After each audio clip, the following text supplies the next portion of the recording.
You stand on one side of the road, your mate on the other. You hurl a football at the back into your hands, miss, and your mate takes over. That was Kirby, Curbsy in some places, and the reason it's gone is simple. You can't hit a curb you can't see. Once every street filled up with parked cars, the game couldn't be played anymore. That loss is part of a bigger shift.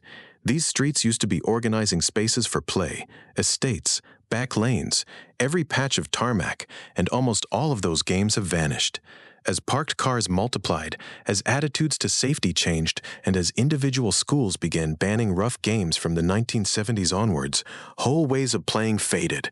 Someone would shout, and the whole street would reorganize itself in about 30 seconds.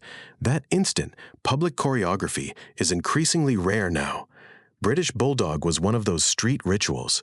One person started in the middle, everyone else lay joined up at one end. The rule was simple: get to the other side without being caught. But caught didn't mean tagged. You had to be picked up off the ground. That turned the middle player into more than a chaser. It became wrestling. Arms round the waist, dragging you down, hoisting you up while you kicked and squirmed. Each person caught joined the middle, so every round there were more bodies and less room to get through. You'd come home with ripped jumpers, grass-stained knees, and the occasional bloody nose you never told your mom about. Schools began banning it one by one for what they called excessive roughness. There was never a national ban.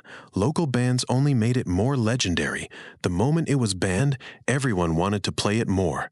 Tin Can Squat, Tin Can Tommy, Tin Can Lurkey, Kick the Can in the South was hide and seek with a twist. Someone booted a tin down the road, a soup tin, a baked beans tin, whatever was lying about, and while the seeker ran after it, everyone else scattered. If the seeker wandered too far from the can, anyone could sprint out of hiding, boot the tin as hard as possible, and every caught player was free. The seeker was trapped by the choice: go searching and risk the can being kicked behind you, stay guarding the can, and nothing ever got found. The best seekers learned to fake it: 3 steps away, a spin, sprint back the moment they heard footsteps. You could hear that tin rattling across the tarmac from 3 streets away. If your house had a smooth wall, you had everything you needed for Pebble Dash. 2 tennis balls, a wall, and a routine that grew harder every round. 1 ball under your leg, 1 behind your back, a clap before you caught them, eyes closed. Variations and calls changed from street to street. Some used a tennis ball inside 1 leg of old tights and swung it against the wall. Finding a smooth patch was half the battle. The neighbor's patience was the other. Older girls taught it to younger ones. Those girls taught the next lot. And one day, slowly, nobody was doing it anymore. Rallyo, sometimes Relevo, or simply Release, deserves to be remembered because almost nobody talks about it now. 2 teams, a home base like a lamppost or a gate. 1 team hid, 1 hunted. If you were caught, you stood at the base like a prisoner. But if a teammate made it back without being tagged and shouted, Relevo, every prisoner was freed and the hunt restarted. The hunting team had to split, some searching, some guarding prisoners, while the hiding team weighed safety against daring rescues. Kids worked out tactics, negotiated roles, made sacrifice plays, with no adults needed. A properly good game of Relevo could run an entire afternoon. Tea going cold, your mom calling 3 times, you still saying you needed 5 more minutes. September brought a seasonal monopoly, Conkers. For 6 weeks, nothing else mattered. There was the gathering, sticks shoved into branches, your school jumper filling like a pouch, the hall tipped out on the kitchen table, and the preparation, where ritual turned secretive. Some soaked their conkers in vinegar, some baked them, some left last year's conker in a dark cupboard all summer. Everyone swore their method worked. Everyone suspected cheating. You drilled a hole, threaded the string, tied a knot. A new conker was a oneer. A high-value conker could make. There was the Stampsies debate.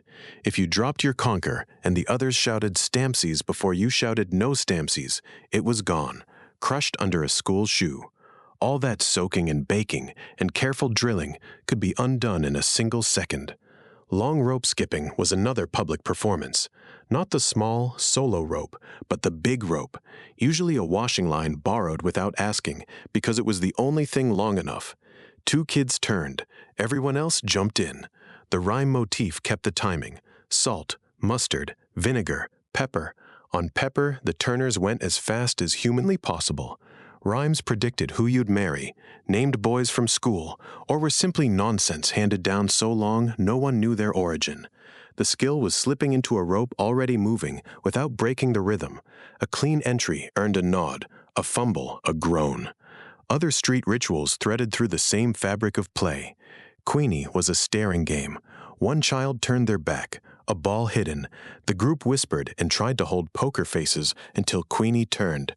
Tracking, hares and hounds, sent one team laying chalk arrows and false trails while the other trailed them across neighborhoods. Mr. Wolf ran on the brink between steps and panic. "What's the time, Mr. Wolf?" Inching forward until the wolf spun and chased. You made hopscotch with chalk, a flat stone, and borrowed rules that changed from street to street. In Glasgow they called it peavers and used a tin filled with dirt. Tig and ground tig turned walls, bins, and doorsteps into islands of safety.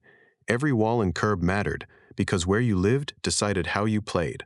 Marbles ran a tiny economy, ordinary glass ones, cat's eyes, and steelies, and the risk of losing a treasured marble in a single flick was part of the currency. Knock a door run, knock down Ginger in London, knocking 9 doors in the northeast, Chappie in Scotland, was the one everyone did but nobody admitted to. The argument after was always about who ran slowest. The aftermath is sensory and small but exact. Ripped jumpers, grass-stained knees, bloody noses, the smell of conker dust and chalk. The small social rules mattered. Did that tag count? Could you stamp on a dropped conker? Was a parked car fair game? Those arguments, negotiated every day on the street, were as much a part of the play as the games themselves. These games survived because they were public, improvised, shared. They vanished because streets changed, parked cars, different parental attitudes to risk, school bans, and because the landscape of childhood moved indoors or into organized activities. What's left are memories: the crack of a tin across tarmac 3 streets away, the rhythm of a long rope on a summer evening, a pocket heavy with marbles you couldn't bear to lose. If any of these games sent you straight back to a street you haven't thought of in years, tell us what you called it where you grew up. These vanished landscapes of play are part of our cultural memory, small, stubborn worlds that once fit into half an hour after school and into whole summer nights.